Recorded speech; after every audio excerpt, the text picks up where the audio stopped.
Bonjour à tous. Les interviews à la presse du chef de l'État ivoirien ne sont pas monnaie courante et la dernière en date qu'il vient d'accorder au magazine Jeune Afrique est reprise dans son intégralité, mais aussi commentée par la plupart des confrères ivoiriens. Ouattara dit tout sur l'élection de 2025.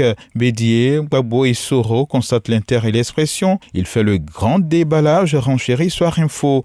Le patriote constate qu'il a fait le tour d'horizon des sujets majeurs de l'actualité sociopolitique ivoirienne, notamment en parlant de Bédié, de Gbagbo, de Soro, du gouvernement Patrick Hachi, du RHDP son parti, de la dernière présidentielle et des violences que cela a engendré. Et sur ce dernier point, il dit avoir été choqué. Des sanctions seront prises lorsque les résultats des enquêtes seront rendus publics, affirme-t-il dans le Jour Plus, qui retient également que l'actuel chef de l'État a parlé du retour de son prédécesseur en Côte d'Ivoire. Il s'agit de Laurent Gbagbo et le concernant, il dit ne pas vouloir le juger. Ses actes parleront pour lui. Sur la question de la limitation d'âge pour la présidentielle, Alassane Ouattara affirme que c'est un débat qui ne le gêne aucunement et ses propos sont dans les colonnes du journal Le Matin, journal qui poursuit avec les propos du chef de l'État sur notamment le RHDP qui a besoin d'une véritable restructuration. À propos du dialogue inclusif, il annonce que Gbagbo, Bédié et lui vont se voir dans un avenir proche.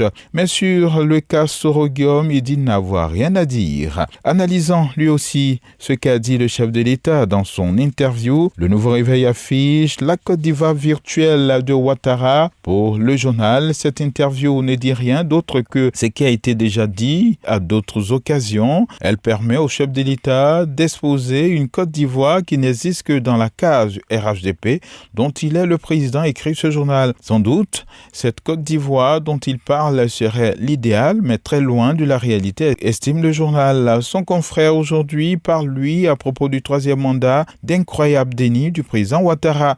Sur ce sujet du troisième mandat, notre voix estime que le président Ouattara fait encore des promesses sur son départ. La ministre ivoirienne des Affaires étrangères prend part à la 76e Assemblée générale de l'ONU et selon l'intelligence d'Abidjan, c'est un premier grand oral réussi pour Kandia Camara. Kandia Camara porte la voix de la Côte d'Ivoire à l'ONU, informe l'Avenir. Elle expose les avancées de la Côte d'Ivoire à propos de la réconciliation nationale, de la paix et de la cohésion sociale à tribune de l'ONU, écrit aussi Fatente Matin. Covid-19, terrorisme, réconciliation, conflit dans le monde. L'expression rapporte que la ministre Kandia donne la position de la Côte d'Ivoire sur plusieurs sujets qui touchent le monde. Quand le Jour Plus note que par la voix de sa ministre des Affaires étrangères, la Côte d'Ivoire sollicite une réforme du Conseil de sécurité. Industrie touristique, le Premier ministre Patrick Hachi a présidé hier les travaux de la Journée mondiale du tourisme qui se déroule en Côte d'Ivoire. Et à cette occasion, le chef du gouvernement ivoirien a appelé les acteurs à réinventer le secteur. En tout cas, les perspectives sont prometteuses, à en croire Siandou Fofana, le ministre ivoirien du tourisme.